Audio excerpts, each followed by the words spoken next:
materi hari ini adalah pokok bahasan yang pertama. Eh, Topiknya atau pokok bahasanya adalah memahami masyarakat secara sosiologis. Jadi kita akan pelajari bagaimana sih sebetulnya kita memahami masyarakat secara sosiologis. Karena bisa saja memahami masyarakat itu bisa dari sudut pandang yang lain, misalnya secara antropologis, gitu ya, atau secara psikologis atau bagaimana, gitu ya, psikologi sosial. Nah, tapi dalam hal ini kita batasi bagaimana sih memahami masyarakat itu secara sosiologis. Yang kita pelajari adalah tentang fenomena sosial terkini dari interaksi sampai dengan perubahan sosial, ya. Lalu konsep-konsep sosiologi dalam memahami masyarakat dan kemudian penelitian dan penerapan sosiologi. Ya, fenomena ya. Fenomena sosial terkini tadi sudah dipaparkan ya dari dua kelompok tadi yang memaparkan bagaimana kehadiran wabah penyakit itu terjadi ternyata di negara itu ternyata bisa menjadi bertentangan ya berkaitan dengan pemeluk agama gitu ya yang meyakini bahwa wabah penyakit ini adalah sesuatu yang tidak perlu ditakuti gitu ya yang takuti adalah hanya Tuhan yang Maha Esa gitu ya sehingga mereka masih berani untuk berkumpul gitu ya membuat kerumunan ya karena punya keyakinan bahwa wabah penyakit itu bukan sesuatu yang harus ditakuti atau sebagai bentuk konspirasi gitu ya. Jadi itu adalah suatu fenomena sosial. Nah, kalau kita lihat dari Ceren ya mengatakan bahwa sosiologi itu berupaya memahami keadaan sosial manusia dengan memusatkan perhatian pada masyarakat, organisasi sosial, kelembagaan, interaksi, dan masalah-masalah sosial. Jadi itulah sosiologi, ya, memahami keadaan sosial dan fokusnya adalah pada masyarakat, di mana dalam masyarakat itu ada organisasi sosial atau ada kelembagaan atau interaksi ya antar satu orang dengan orang lainnya. Dan juga tidak lupa juga membahas masalah sosial ya. Tadi di dalam eh, video yang sudah ditonton itu tentunya kita bisa melihat bagaimana kejadian yang ada di masyarakat. Tidak lepas juga di dalam masyarakat ada organisasi sosial ya tadi berapa kelompok jamaah gitu ya yang bergabung dalam organisasi sosial gitu ya. Lalu ada kelembagaannya di mana kelembagaan itu juga mengatur norma-norma yang dijalankan oleh individu ya sehingga mereka yang tergabung dalam eh, lembaga-lembaga tadi ya institusi tadi itu lebih bertindak sesuai dengan norma yang ada pada eh, institusinya ya dibandingkan dengan kehadiran wabah penyakit. Lalu ada interaksi yang satu orang dengan orang lainnya, bahkan satu orang dengan kelompoknya, komunitasnya, atau organisasinya gitu ya. Dan ada masalah-masalah sosial, tadi ada konflik agraria sebagai salah satu masalah sosial gitu ya. Adanya pengangguran akibat dari pandemi COVID-19 ini gitu ya.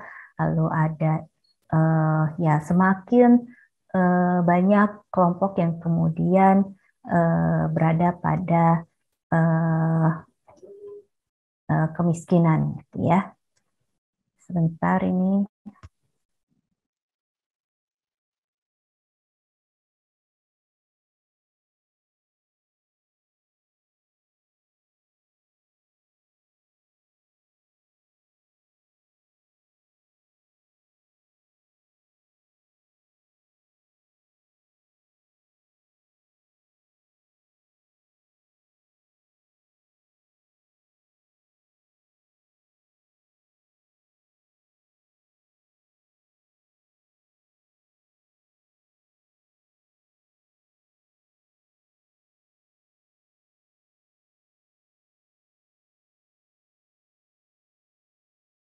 Ya, mohon maaf karena kalau di rumah memang tidak bisa ini ya,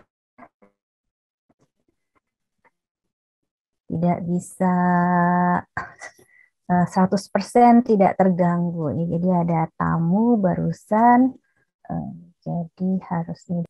Gagasan utama dalam sosiologi adalah bahwa umat manusia itu sosial. Ya, menjadi sosial dalam hal ini berarti bahwa dalam proses perkembangannya manusia tergantung pada sesamanya, ya, atau organisasi sosial dan masyarakat. Jadi bahwa manusia itu sosial bukan berarti manusia itu sosial gitu ya. Tapi sosial dalam arti bahwa manusia sebagai individu itu tidak dapat hidup sendirian. Dia akan membutuhkan orang lain ya untuk bisa melanjutkan kehidupan gitu ya. Sebagaimana adik-adik ketika lahir ya tidak akan dibiarkan begitu saja ya, tapi ada suster yang kemudian memandikan, membersihkan gitu ya, memakaikan pakaian gitu ya, diselimutkan gitu supaya tidak dingin. Artinya bahwa sejak bayi lahir pun dia membutuhkan orang lain untuk bisa melanjutkan kehidupan gitu ya. Lalu sehingga dapat dirumuskan di sini bahwa sosiologi adalah ilmu yang mempelajari struktur sosial dan proses sosial. Mana ya, tidak terbaca ya, termasuk perubahan-perubahan sosial ya. Jadi sosiologi ya merupakan ilmu yang mempelajari struktur sosial, artinya di dalam masyarakat tentu akan terbangun eh, struktur atau norma-norma gitu ya yang mengatur tindakan manusia, yang juga ada proses-proses sosial dalam interaksi ya individu dengan individu lainnya. Kemudian mencakup juga sosiologi mempelajari perubahan sosial. Jadi kita bisa melihat ya di masyarakat bagaimana juga ada dampak positif maupun negatif gitu ya dari perkembangan teknologi ya, di mana dampak positif itu atau dampak negatif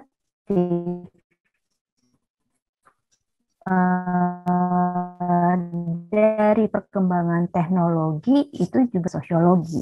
Nah, apa dampak positif dari teknologi? Ya tentu mempermudah akses. Tidak ada batasan dalam jarak. Artinya sekarang pun gitu ya, kita melakukan perkuliahan secara daring tidak menghambat gitu ya untuk menambah ilmu pengetahuan, karena bisa dilaksanakan dengan jarak jauh gitu ya. Tidak ada batasan dalam jarak. Lalu pertukaran informasi dan data ya bisa melalui email, melalui website. Dulu awal-awal ya melalui email ya, ada email group gitu ya, news group ya, kemudian berkembang sekarang dengan adanya WhatsApp group, itu lebih mudah lagi gitu ya kita melakukan komunikasi. Kemudian ada transaksi bisnis ya, juga mengalami perkembangan, mengalami perubahan gitu ya.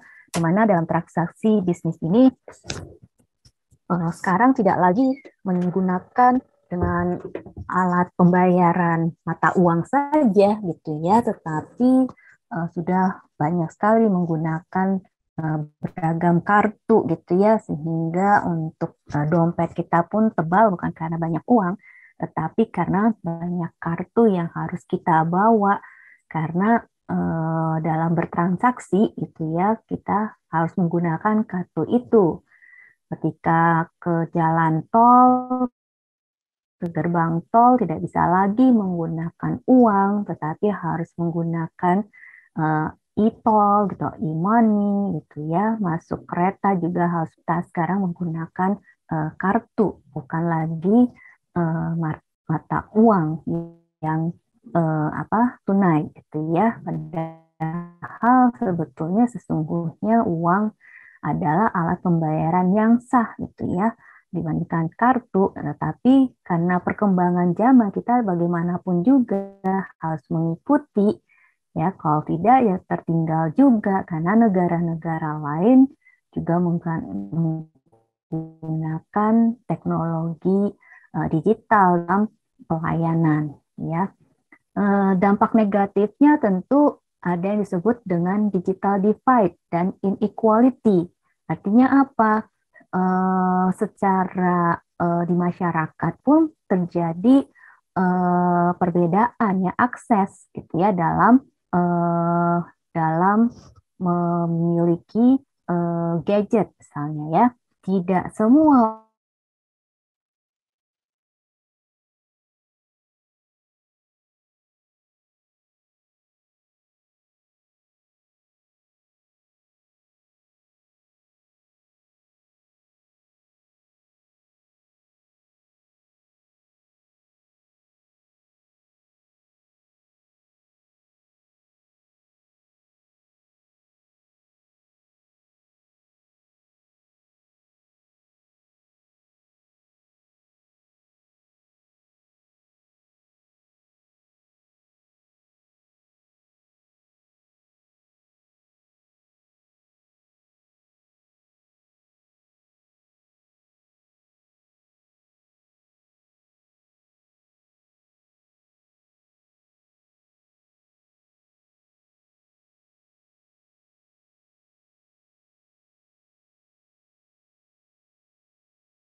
saya terlempar ya tadi ya, mohon maaf. Apakah sudah terdengar suaranya? Sudah Ibu. Sudah, Ibu. Sudah Ibu. Ya. Sudah Ibu. Sudah, Bu. Ya, sampai di mana tadi? Digital divide. Digital divide dan equality. Iya, digital divide ya. Jadi tidak semua orang bisa mengakses gadget gitu ya. Karena gadget pun sekarang ada berbeda kan, ada handphone dan kemudian berkembang smartphone gitu ya. Sehingga kemudian dengan adanya smartphone juga ya dengan adanya perbedaan ini pun kemudian menyebabkan perbedaan akses juga berkaitan dengan informasi gitu kan. Mereka yang punya smartphone sehingga bisa mencari informasi melalui internet, Google, atau juga bisa mendownload aplikasi Instagram, di mana sekarang juga berbagai institusi kan punya Instagram, kemudian informasi beasiswa kadang-kadang melalui Instagram gitu ya.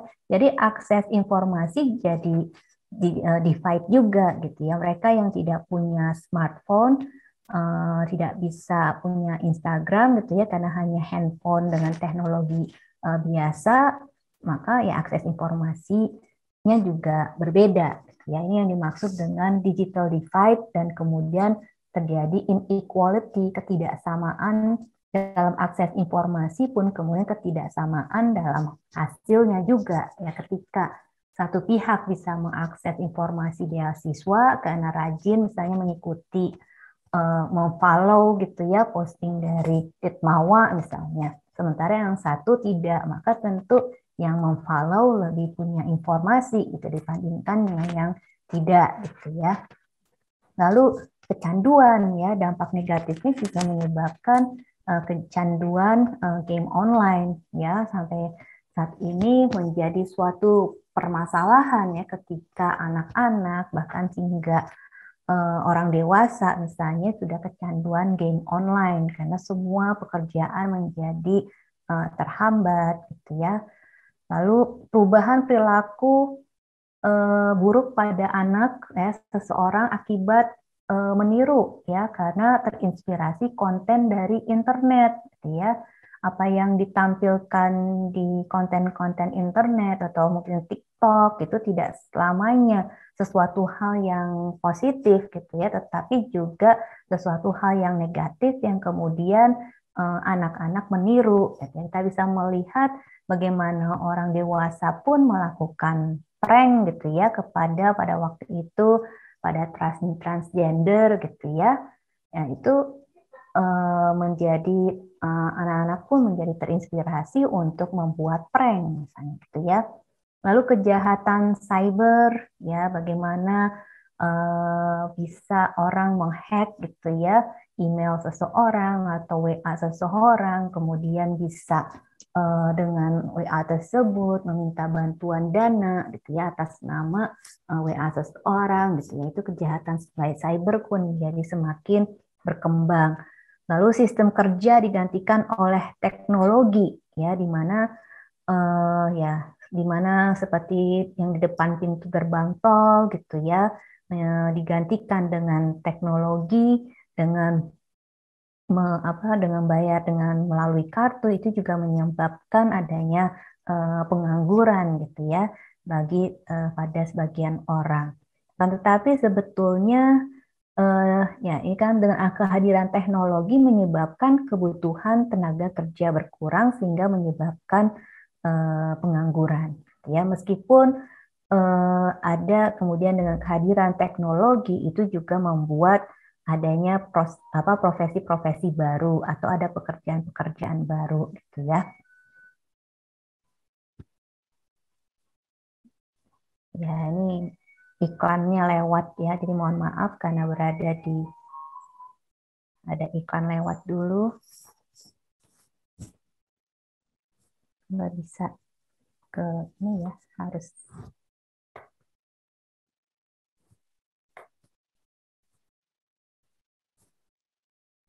ini harus stop share dulu kali ya.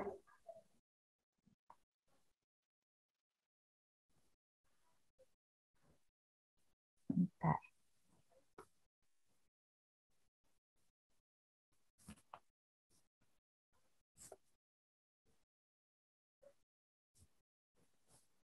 Ya, dampak pandemi tadi juga sudah diceritakan ya oleh dua kelompok tadi ya bagaimana terjadi kelumpuhan gitu ya perekonomian negara, lalu ada pengangguran yang meningkat dan juga daya beli masyarakat yang kemudian menurun. Ya, lalu perubahan dari norma-norma yang berlaku ya muncul rasa curiga antara sesama gitu ya karena ya dengan ketika ada yang seseorang yang kemudian terpapar COVID, kemudian dia dinyatakan COVID, gitu ya, kemudian menjadi kita jadi saling jadi menjauh gitu ya, berjarak ya, antara satu orang dengan orang lainnya, lalu menjadi eksklusi sosial, gitu ya, lalu menimbulkan konflik juga di masyarakat, ya masih ada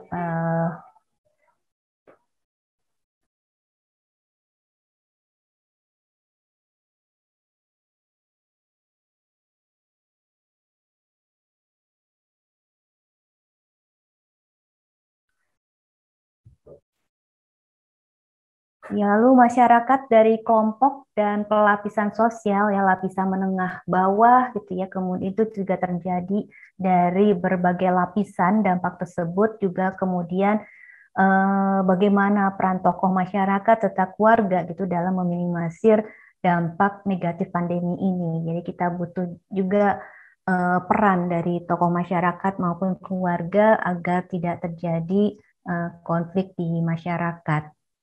Ya. Itu tadi berbagai fenomena gitu ya di masyarakat, ya fenomena sosial. Nah, untuk konsep-konsep sosiologi dalam memahami masyarakat, kita mulai dari manfaat sosiologi ya, di mana dikemukakan oleh Plummer bahwa isu-isu besar seperti pemberontakan, peperangan, revolusi politik, transformasi sosial itu telah menjadi perhatian sosiolog sejak lama ya. Dan sosiolog menganalisis relasi-relasi sosial yang berada di balik kehidupan biasa sehari-hari ya seperti sepatu basket, tunawisma, popularitas, diskriminasi sosial, seks, fanatisme agama, maupun hal-hal biasa seperti tomat, telepon, dan toilet, ya, atau 3T. Ya, ini karena pelamar, ya, ada seorang berkeluarga negaraan asing, sehingga contohnya ya 3T itu adalah tomat, telepon, dan toilet, ya. Tetapi kalau di Indonesia kita kenal 3T itu tahu, tempe, dan telur, gitu ya. Ya, tidak masalah. Jadi sesederhana 3T itu ya, tahu, tempe, telur, itu juga bisa dibahas, dianalisis secara sosiologis, gitu ya. Kita tidak tahu ya betapa nikmatnya tahu yang kita makan. Di balik tahu tersebut ada petani, gitu ya, yang dengan susah payah menanam kacang kedelai. Ya, kita tidak tahu bahwa kacang kedelainya ternyata impor, ya. Selama ini kalau kita makan tahu tempe ya enak-enak saja, ya. Kita tidak tahu bahwa ternyata kacang kedelainya impor, gitu ya. Sehingga ketika kacang kedelai naik, petani pun menjadi sulit, gitu ya. Dan pembuat tahu atau pembuat tempe juga kesulitan, gitu ya, untuk berproduksi. Nah, entah siapa yang membawa kacang kedelai ya di masa lalu sehingga masyarakat kita terbiasa dengan makan tahu dan tempe, gitu kan. Sekarang kita kalau ada yang mengatakan semangat tempe, soal tempe itu sesuatu hal yang kecil, gitu, yang padahal ternyata dibuat dari kacang kedelai impor, gitu ya. Nah, jadi sesederhana itu sebetulnya sosiologi membahas, gitu ya, di balik hal-hal yang sederhana itu kita membahas ya dari segi antar individu, ya, seperti tadi tahu dan tempe ternyata dibuat oleh petani yang dengan susah payahnya menanam kacang kedelai, dan kacang kedelai itu ternyata impor, gitu ya, karena emang lahan tanah di Indonesia memang tidak memungkinkan sebetulnya untuk ditanam kacang kedelai, gitu ya. Tetapi ya kita sudah biasa ya makan tahu dan tempe. Jadi segala sesuatu yang dilakukan oleh manusia itu melibatkan aspek sosial. Maka segala hal dan apapun juga dapat dianalisis secara sosiologis. Jadi maksudnya Plummer seperti itu. Jadi pentingnya memahami sosiologi itu adalah melihat dari 5 dimensi, gitu ya. Sebagaimana kalau sebuah benda, gitu ya, kalau fenomena alam, ya, sebuah benda itu bisa dilihat dari panjangnya benda tersebut, ya. Kalau meja bisa dilihat dari panjangnya meja tersebut, lebarnya meja itu, gitu ya. Tapi waktu dibuatnya meja itu, lalu dalam arti volume dari meja itu, gitu ya. Lalu dimensi yang kelima adalah sosialnya, gitu ya. Jadi benda fisik pun sudah kita bisa lihat dari 5 dimensi, selain panjang, lebar, volume atau dalam, isi, gitu ya, atau waktu, tapi juga sosial. Di mana bagaimana sih orang-orang yang membuat meja itu, atau siapa tukang yang membuat meja itu, gitu ya. Berasal dari mana? Dari mengapa dia membuat meja. Jadi dari segi sosial kita bisa melihat dari suatu objek. Sosiologi dengan demikian merupakan ilmu yang memberikan kemampuan kepada kita untuk melihat dimensi kelima ini. Jadi tentu pusat perhatiannya dari sosiologi adalah melihat dimensi yang kelima, yaitu sosial, ya. Sebagaimana Peter Berger menyatakan bahwa perspektif sosiologi itu membuat kita melihat dengan cara baru atau menjadi pencerahan dunia di mana kita hidup selama ini, merupakan transformasi kesadaran, dan kesadaran itu sendiri sangat penting bagi kehidupan manusia, bahkan merupakan kondisi bagi kebebasan, ya. Consciousness is a condition of freedom. Ya, jadi kondisi itu merupakan kebebasan. Seperti bagaimana contohnya di sini gitu ya, sebuah sepatu basket ya, suka atau tidak, Anda adalah bagian dari masyarakat dan tindakan Anda seprivat apapun kelihatannya mempunyai konsekuensi terhadap orang-orang lain gitu ya. Se, se benda sepatu saja, sepatu basket ini kalau dilihat gitu ya dengan harga yang katanya jutaan gitu ya, sampai 1 juta lebih misalnya ya, sepatu Nike atau bahkan ada yang sampai 5 juta, tapi di balik sepatu yang harganya 5 juta itu ada ada buruh sepatu yang kemudian ternyata dibayar dengan upah yang rendah ya, kemudian tidak mendapatkan kompensasi yang bagus ya, sesuai dengan hak-haknya, misalnya untuk cuti atau hak-hak lainnya yang seharusnya boleh diterima gitu ya oleh seorang buruh sepatu gitu ya. Jadi intinya bahwa dalam melihat sebuah benda atau sebuah objek fisik pun dalam sosiologi, maka yang dilihat adalah aspek sosialnya gitu ya. Kemudian dalam hal perspektif di dalam sosiologi ada yang disebut dengan perspektif individual gitu ya, dan yang digagas oleh Max Weber.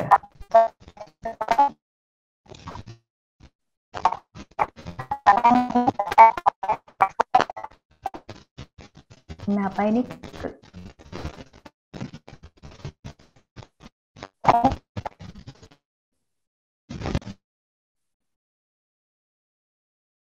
Ya, maaf, apakah terganggu? Ya. Definisi sosiologi menurut Max Weber, ya, sociology is a science concerning itself with the interpretive understanding of social action and thereby with a causal explanation of its course and consequences. Ya. Jadi we shall speak of action insofar as the acting individual attaches a subjective meaning to his behavior, be it overt or covert, omission or acquiescence. Action is social insofar as its subjective meaning takes account of the behavior of the others and is thereby oriented in its course. Jadi dalam hal ini, dalam hal perspektif individual, tindakan manusia itu sesungguhnya dapat dipahami oleh individu itu sendiri, karena individu itulah yang melakukan tindakan. Bisa saja tindakan itu karena hal-hal bisa niatnya misalnya atau motivasinya dalam melakukan suatu tindakan. Jadi kalau Max Weber itu melihat bahwa tindakan itu dari perspektif individu, ya.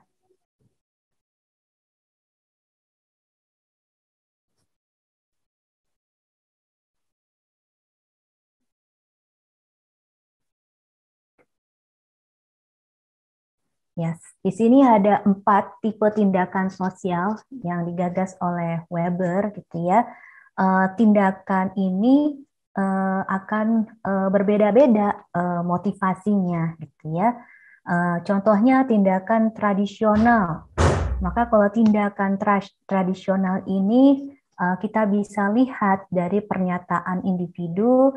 Contohnya, saya melakukan ini karena saya selalu melakukannya, gitu ya.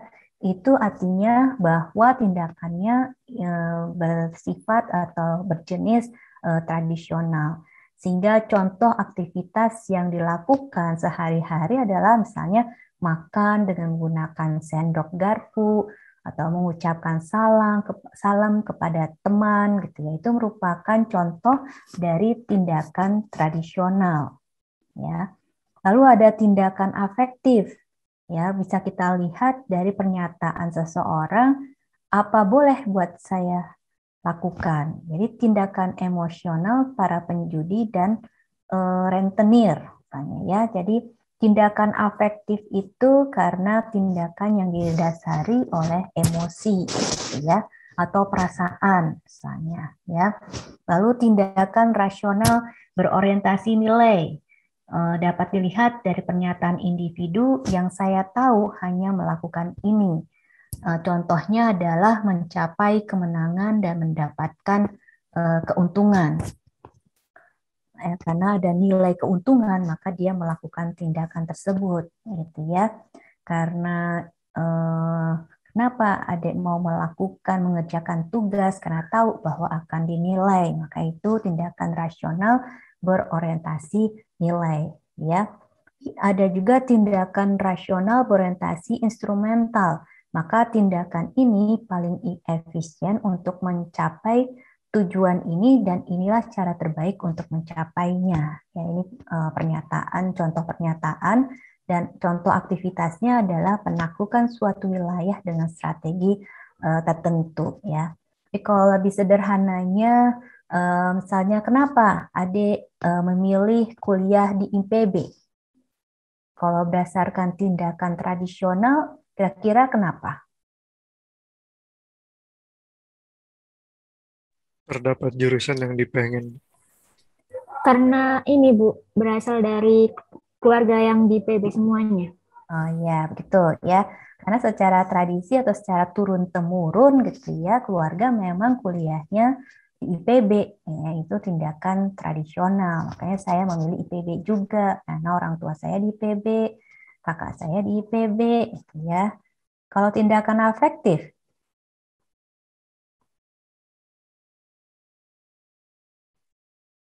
Izin menjawab lagi Bu. ya silakan. Karena cita-citanya emang pengen di IPB. Karena cita-citanya, ya. Kalau berkaitan dengan perasaan, Terima di univ lain. kenapa? Gak keterima di univ lain. Rezekinya di IPB, Bu. Kalau afektif ini berkaitan dengan perasaan. Jadi apa? Mungkin dipaksa orang tua, Bu. Oh, dipaksa orang tua bisa. Ya, karena jadi patuh pada orang tua ya. Ini sebenarnya tindakan emosional, makanya memang sudah karena saya cinta pertanian gitu ya, maka saya kuliah di IPB. Atau karena ada karena teman saya yang saya cintai di SMA itu kuliah di PB gitu ya, maka saya kuliah di PB. Jadi ada tindakannya emosional gitu ya. Atau ya tadi ya, jadi lebih kepada perasaan ya ketika seseorang melakukan tindakan. Ketika ada pertengkaran misalnya, maka tindakan afektif itu dimotivasi oleh kemarahan misalnya ya. Itu tindakan afektif. Kalau tindakan rasional berorientasi nilai, kenapa kuliah di IPB? Kampus terbaik. Nomor 1. Kampus nomor 1 versi Kemendikbud. Orientasi nilai ya, karena akan mendapatkan apa kalau lulus dari IPB? Pekerjaan yang lebih baik. Nilai. Peluang kerja yang lebih banyak, Bu. Ya, Jaminan menjadi entrepreneur. Ya, kita perhatikan perbedaan antara nilai dan instrumental ya. Tadi yang disampaikan adik-adik bahwa akan mempermudah mendapatkan pekerjaan atau bisa menjadi entrepreneur karena mendapatkan ilmunya di PB itu lebih kepada tindakan rasional berorientasi instrumental gitu ya. Tapi kalau berorientasi nilai gitu ya, mendapatkan keuntungan dapat apa? Dapat gelar ya, ada yang sarjana pertanian, ada sarjana perikanan, gitu, dan sarjana ekonomi. Jadi tindakan rasionalnya berorientasi pada nilai, ada prestis gitu ya, karena ketika lulus tentu akan lebih dihargai ya oleh masyarakat karena gelar di masyarakat masih sesuatu yang prestis atau dihargai gitu ya. Saya pahami. Bisa, Bu. Ya. Bisa, Bu. Bisa dilanjutkan. Nah, perbedaannya dengan perspektif struktur. Ya, kalau tadi perspektif individu, setiap tindakan itu ada motivasi yang melatar belakangi, gitu ya, atau motif yang melatar belakangi. Kalau struktur, ya menurut Emil Durkheim dan Karl Marx itu sebuah fakta sosial adalah setiap cara bertindak ajak atau tidak yang mampu melakukan hambatan eksternal terhadap individu atau setiap cara bertindak yang umum pada suatu masyarakat.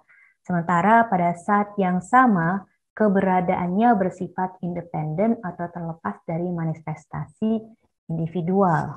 Ya, ini menurut Durkheim. Lalu dilanjutkan gitu ya, oleh Durkheim bahwa ada kekuatan pemaksa gitu ya, dari fakta sosial itu terhadap individu-individu dalam masyarakat.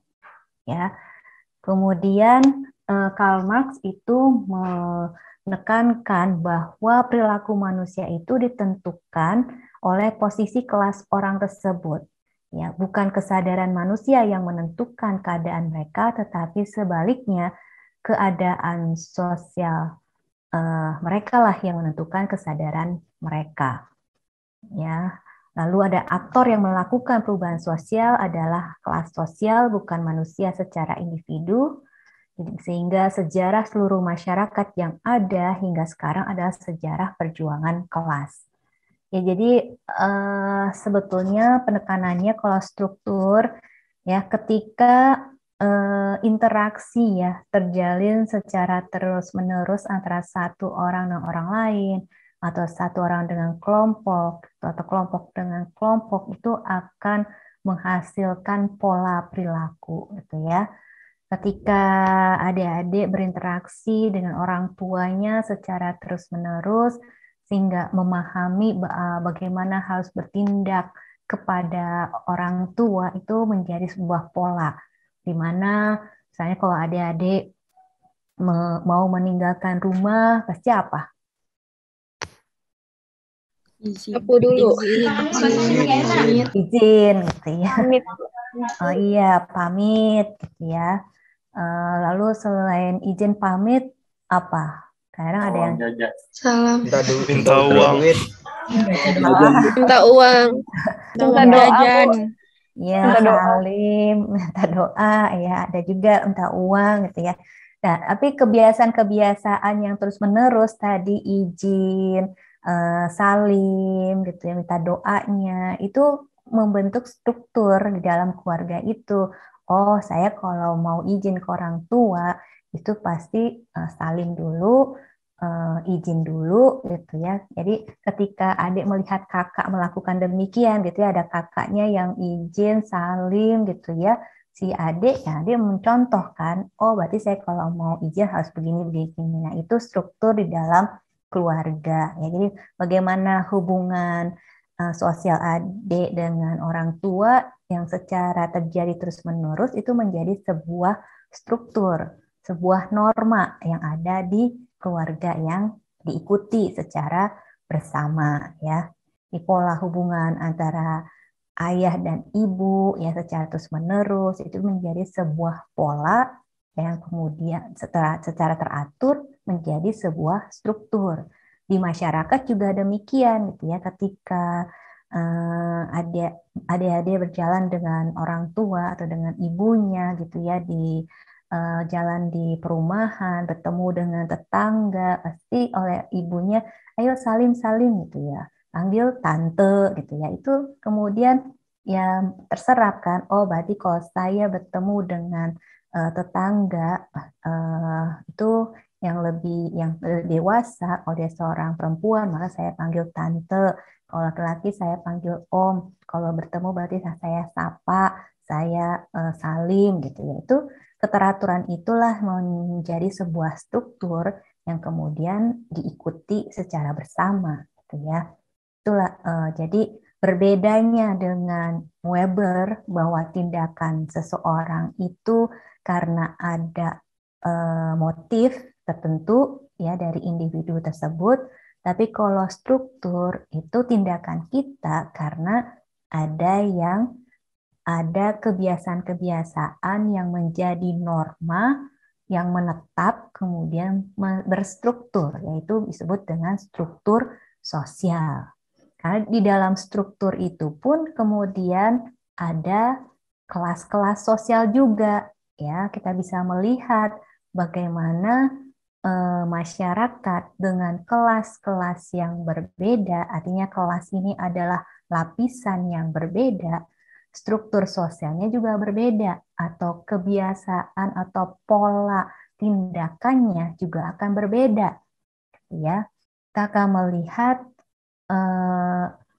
ya ketika misalnya adik-adik naik kendaraan umum, angkot, ya, kemudian di dalam angkot itu adik melihat ada seseorang yang berpakaiannya sangat sederhana, bahkan copang-camping gitu ya, pasti adik akan meningkatkan kewaspadaan gitu ya. Anda akan selalu setiap saat memegang kantong celana atau tas gitu, khawatir dompet atau harta yang ada di dalam tas itu hilang gitu ya, karena melihat pakaian yang kita bisa lihat bahwa kelasnya berbeda gitu ya. Dengan kalau adik melihat yang di dalam angkot itu berpakaian rapi, berpakai dasi gitu ya, mungkin tidak sewaspada ketika adik bersebelahan dengan orang yang tadi pakaiannya copang-camping. Ya, tapi ketika adik turun ya, yang kebetulan di dalam angkot itu adalah orang yang berpakaian rapi ya, pakai dasi, bahkan pakai jas gitu ya, adik turun dari angkot baru sadar gitu ya bahwa dompet atau dompet yang ada di kantong celana atau di tas ternyata hilang gitu ya. Kenapa? Karena kita melihat seseorang dari pakaiannya, kita melihat oh dia berada di kelas atas gitu ya. Berbeda dengan kalau dia pakaiannya sederhana, kita menempatkan dia di kelas sosial yang bawah, sehingga kewaspadanya berbeda gitu ya. Padahal ternyata justru yang pencopet itu adalah yang berpakaian rapi tadi ya. Itu betapa kelas sosial, dengan melihat kelas-kelas sosial, tindakan kita juga berbeda. Pola perilakunya juga akan berbeda. Misalnya kalau di restoran, kalau kelas sosial atas gitu ya, di restoran mewah justru makanannya sedikit gitu ya. Sementara kalau kita melihat ada orang yang mengambil makan yang banyak, itu nasi yang banyak, kita menganggap dia seperti tukang misalnya gitu kan. Itu saja pola-pola seperti itu dikenakan gitu ya oleh masyarakat berada pada posisi kelas yang berbeda. Ya, semoga dipahami ya perbedaan perspektif struktur dan perspektif individu. Bisa? Ada yang ingin tanyakan? Ya, ada yang tanyakan? Saya izin bertanya, Bu. Ya, baik. Siapa ini? Nama saya Rehan Abrar, Bu. Ya, Rehan, silakan. Bertanya. Ya. Mengenai perspektif struktur yang dikemukakan oleh teori Karl Marx sendiri, bagian teori konflik itu dijelaskan bahwa teori konflik itu kan pertentangan antara kaum borjuis dan proletar ya, Bu. Nah, apakah teori itu masih relevan hingga saat ini, mengingat bahwa Karl Marx sendiri menginginkan sebuah sistem struktur yang sosialis karena tidak menginginkan adanya perbedaan stratifikasi di bidang ekonomi. Padahal saat ini pun kalangan-kalangan borjuis juga saling membutuhkan dengan kalangan-kalangan proletar, yaitu bisa saling bermutualisasi, Bu. Nah, apakah hal ini masih relevan dengan zaman sekarang atau bagaimana, Bu? Ya, baik, menarik sekali ini ya pertanyaannya ya. Ya, Karl Marx ini memang melihat dari struktur sosial bahwa di masyarakat itu ada yang disebut dengan kelas buruh dan kelas kapitalis, sehingga dia mengusulkan adanya masyarakat yang tanpa kelas, gitu kan. Jadi kalau yang ditanyakan apakah ada pandangan di masyarakat yang tanpa kelas itu, ya tentu kita bisa lihat hampir tidak ada masyarakat yang yang tanpa kelas ya, gitu ya. Jadi kalau kita melihat sebagai suatu analisis, Karl Marx ini sangat baik ya ketika melihat bahwa di masyarakat ada kelas-kelas yang berbeda, gitu ya. Tapi ketika dia menggagas bahwa masyarakat itu sebaiknya tanpa kelas, sangat ya sulit untuk kita bisa melihat ada contoh masyarakat yang tanpa kelas ya. Karena negara Rusia pun yang kemudian ini Karl Marx kan kemudian diklaim oleh orang bahwa dia menganut paham komunisme gitu kan ya, karena tanpa kelas. Rusia pun kalau kita lihat ya bukan berarti masyarakat yang tanpa kelas gitu ya.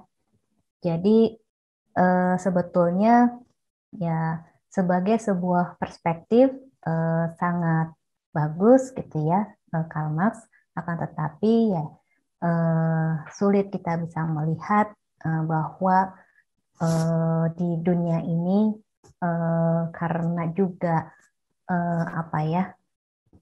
pengaruh kapitalis barangkali yang sangat besar gitu ya, sulit juga melihat ada masyarakat yang tanpa kelas gitu.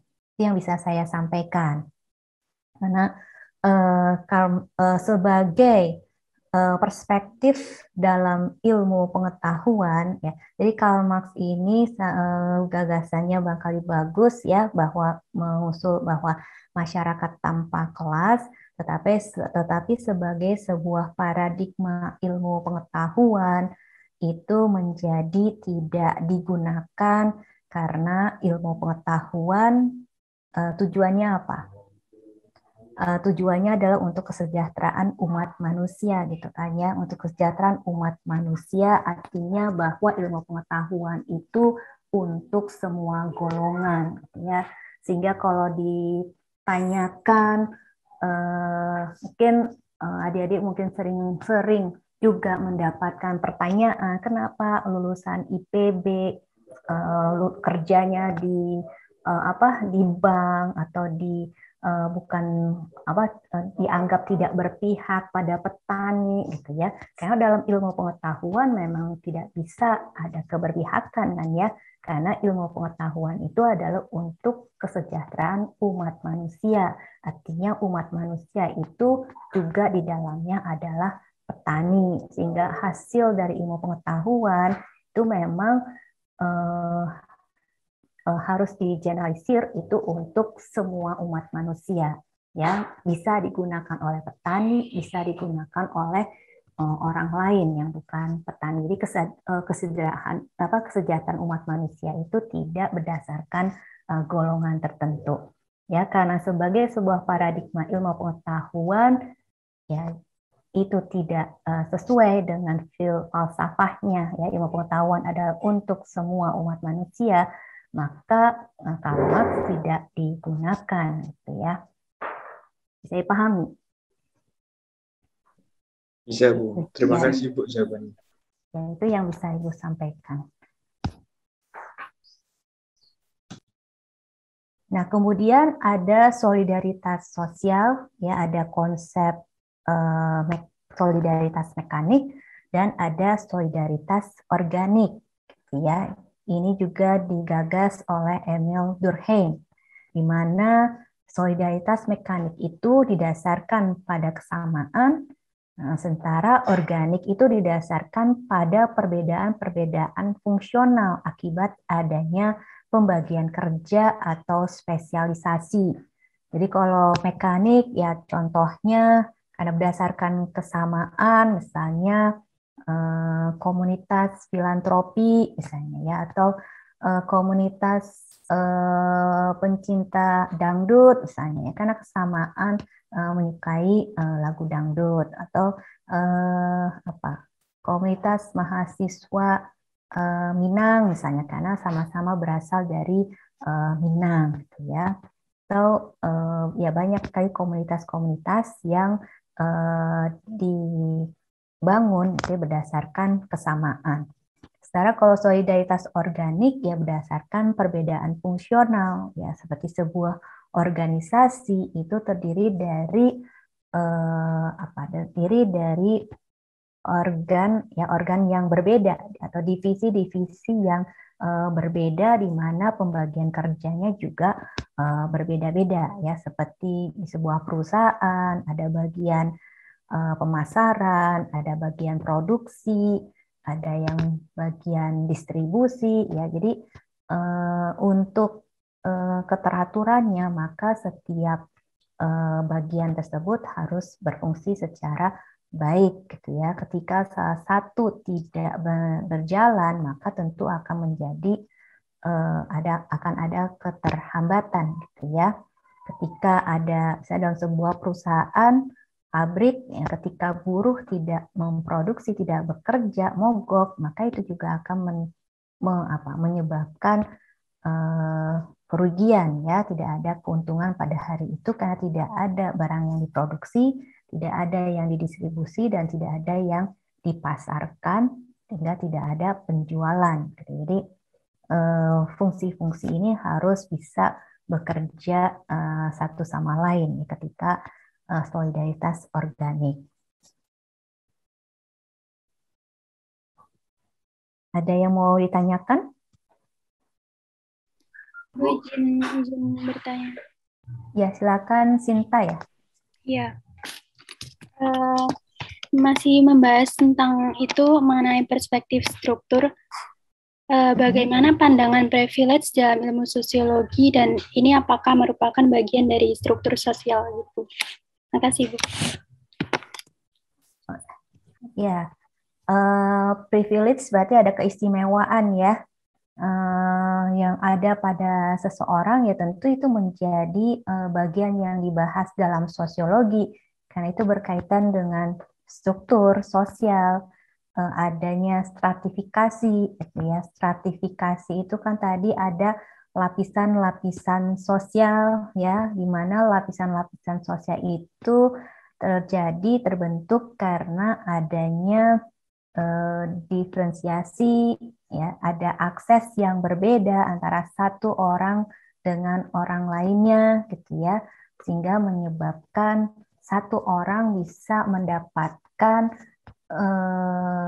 privilege yang berbeda ya. Ketika satu orang bisa mengakumulasi suatu privilege yang berbeda, tentu menjadi ketidaksamaan yang sangat jauh antara satu orang lain ya. Tentu ya, privilege itu menjadi bagian dari sosiologi karena itu bisa menyebabkan ketidaksamaan sosial dan menciptakan adanya lapisan-lapisan sosial, di mana itu dibahas dalam struktur sosial juga. Begitu. Iya, Bu. Makasih, Bu. Makasih banyak. Ya, nanti stratifikasi sosial juga akan dipelajari ya di sesi UAS ya. Jadi tentu akan bisa lebih dipahami lagi pada saat mempelajari materi tersebut ya. Silakan, ada yang lain?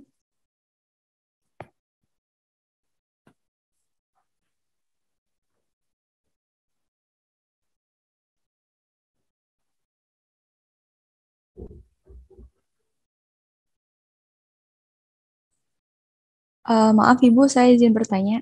Iya, silakan. Iya, Yumiko ya? Iya. Kalau menurut Karl Marx kan katanya bukan kesadaran manusia yang menentukan keadaan mereka, tetapi sebaliknya keadaan sosial mereka lah yang menentukan kesadaran mereka. Nah, saya ingin tahu dong Bu, kalau menurut sosiologi, kalau akan ada fenomena-fenomena yang baru-baru ini tuh kayak muncul gitu kayak LGBTQ gitu Bu. Kalau menurut Ibu LGBTQ ini makin makin populer itu apakah karena ada aspek sosial kayak gini juga atau memang murni psikologi gitu Bu? Ya, kalau dalam pembahasan sosiologi berdasarkan perspektif struktur, berarti emang bisa jadi ada dukungan struktur sosial gitu ya. Dengan berkembangnya LGBTQ ini kan sekarang sudah ada komunitasnya, di mana untuk eksistensi komunitas tersebut mereka pun kemudian bisa melalui media massa, melalui film, maka tentu tidak lepas ada struktur yang berperan di sini sehingga semakin berkembang gitu. Kalau dilihat dari kacamata struktur sosial, gitu Yumi. Baik Ibu, terima kasih. Oh iya Ibu, maaf sama mau tanya, absennya sudah ada? Belum ya. Makasih. Bentar ya. Nanti ya. Sambil Ibu mengisi BAP, barangkali ada yang mau bertanya.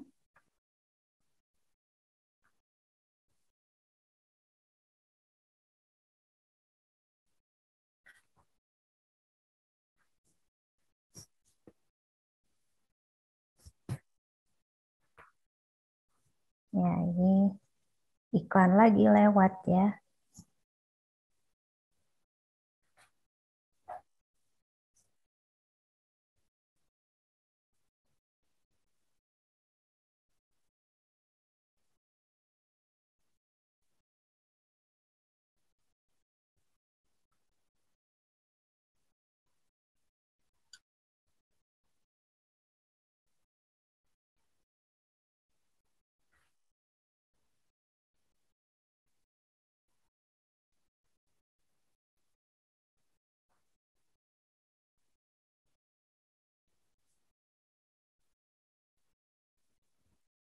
Ya, saya sudah isi, silakan isi presensi. Kita lanjutkan pada penelitian dan penerapan sosiologi.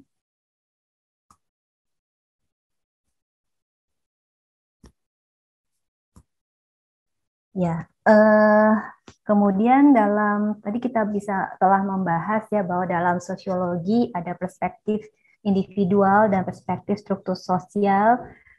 Karena kenapa ada perspektif individual dan perspektif struktural, tentunya di dalam sosiologi kita bicara tentang perilaku manusia, gitu ya, manusia dan tindakannya.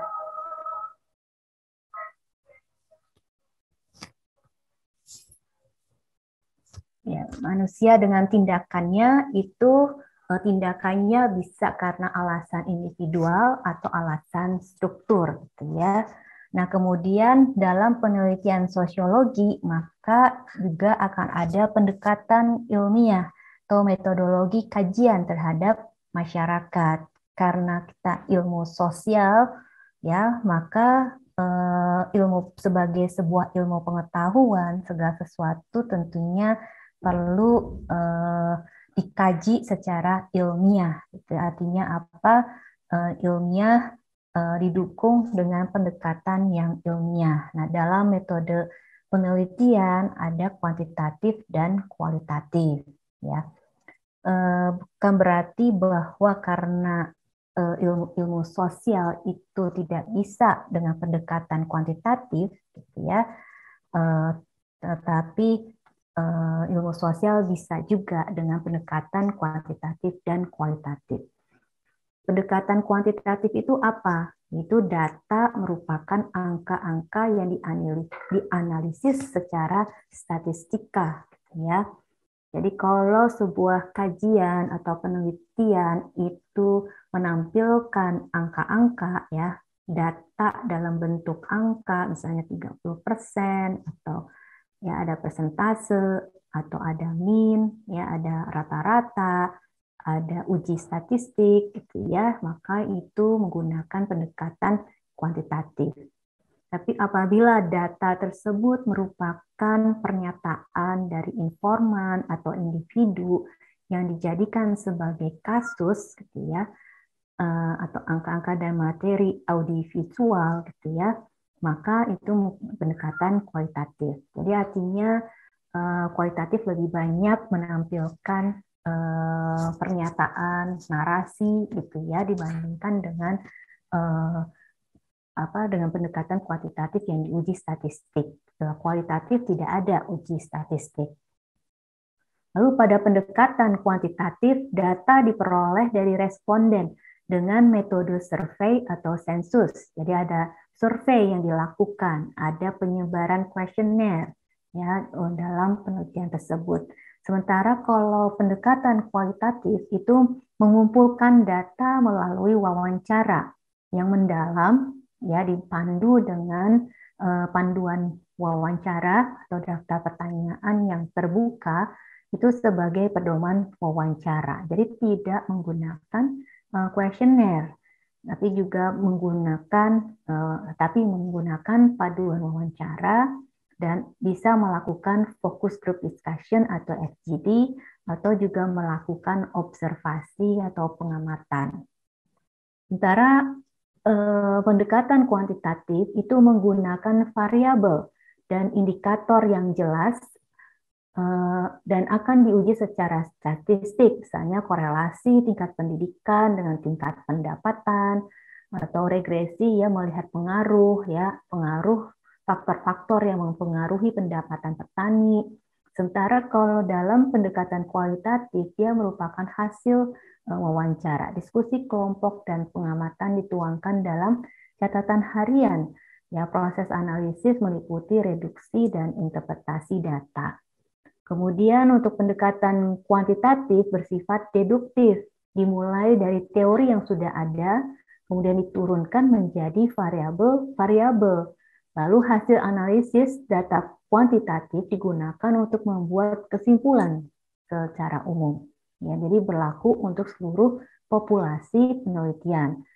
Bersifat induktif, yaitu dimulai dari bawah atau dari data empiris di lapangan kalau pendekatan kualitatif. Lalu diabstraksikan. Hasil analisis data kualitatif tidak selalu dapat ditarik menjadi kesimpulan umum. Yaitu perbedaan antara pendekatan kuantitatif dan kualitatif. Ya, jadi kalau kuantitatif lebih deduktif karena berasal dari suatu teori dari hasil penelitian sebelumnya, ya kemudian mendapatkan variabel-variabel yang kemudian diturunkan menjadi daftar pertanyaan kuesioner, gitu ya. Sementara kalau kualitatif bersifat induktif dari bawah, ya mendapatkan empiris dari lapangan yang kemudian diabstraksikan, sehingga bisa jadi tidak dapat ditarik suatu kesimpulan secara umum karena hanya pada informan atau kasus itu saja. Ya, jadi seperti ini pemetaan sosial dan komunitas untuk pemberdayaan dan pengembangan masyarakat pada penerapan sosiologi. Ya, di sini kita lihat ada beragam stakeholder, ya ada pemerintah, ada badan usaha, dan ada komunitas, di mana di dalam hubungannya itu tentu perlu ada tata kelola gitu ya, untuk menjalankan suatu pemberdayaan dan pengembangan masyarakat. Dan kemudian untuk bisa melakukan kegiatan tersebut ya tentu diawali dengan adanya analisis sosiologi, ya bagaimana interaksi antar stakeholder ini, ya bagaimana di antar komunitas itu sendiri, bagaimana kemudian komunitas interaksinya dengan badan usaha dan pemerintah gitu ya. Lalu perubahan sosial apa yang terjadi berkaitan dengan interaksi tersebut, ya kemudian bisa melakukan pemetaan sosial di komunitas tersebut. Lalu tentunya kita bisa juga mendapatkan informasi itu ya dari digital internet ya untuk mendukung pemetaan tersebut, sehingga dari hasil itu bisa melakukan sebuah kegiatan pemberdayaan dan pengembangan masyarakat. Ya, namun tentunya perlu dikelola antar stakeholder tersebut. Begitu berkaitan dengan penerapan penelitian sosiologi di masyarakat. Silakan ada yang mau ditanyakan?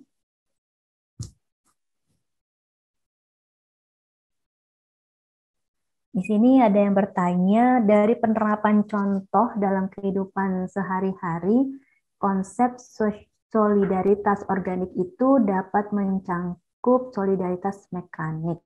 Namun untuk konsep mekanik tidak sebaliknya. Untuk hal itu bagaimana ya, Bu? Ini yang bertanya Iqbal Muhaimin, mungkin bisa secara langsung supaya lebih jelas maksudnya. Ada Iqbal? Ya, silakan. Kan tadi katanya kalau konsep solidaritas organik itu yang berbeda fungsional ya, Bu. Sedangkan kalau yang mekanik itu yang persamaan gitu. Ya. Nah, kalau untuk konsep kalau untuk penerapannya kan kayak kemarin MPKMB itu dari itu mereka ada satu tujuan untuk membuat MPKMB ini berjalan dengan lancar, tapi kan dibagi juga dengan divisi. Nah, menurut saya ini apakah dalam konsep solidaritas organik ini dapat mencakup solidaritas mekanik? Gitu, Bu. Apa hal itu dibolehkan atau bagaimana? Iya, jadi dalam sebuah solidaritas bisa saja dalam masyarakat yang berkembang ini mungkin bisa tidak hanya salah satu gitu ya. Di dalam kesamaan itu juga bisa jadi mencakup solidaritas organik ya. Misalnya tadi ada ormawa gitu ya, di mana himpunan itu kan berdasarkan kesamaan program studi gitu kan ya.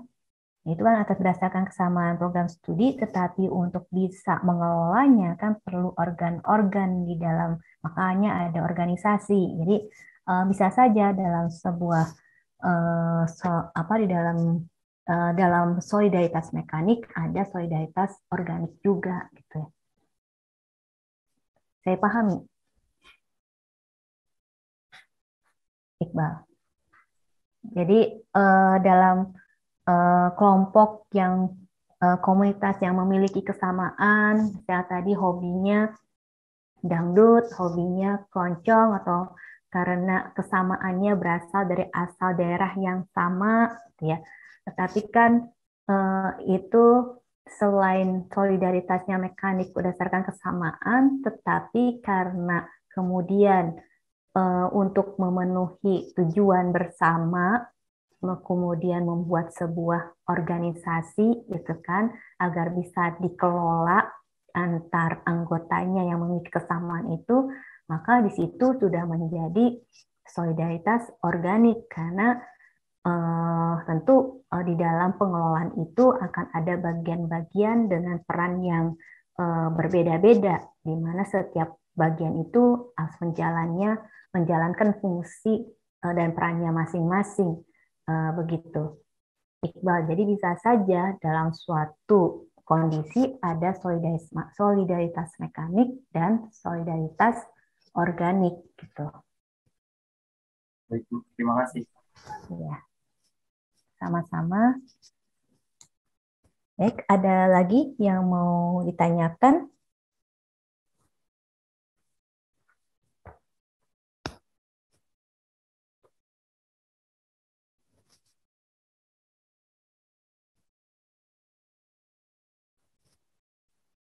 Sudah cukup semuanya?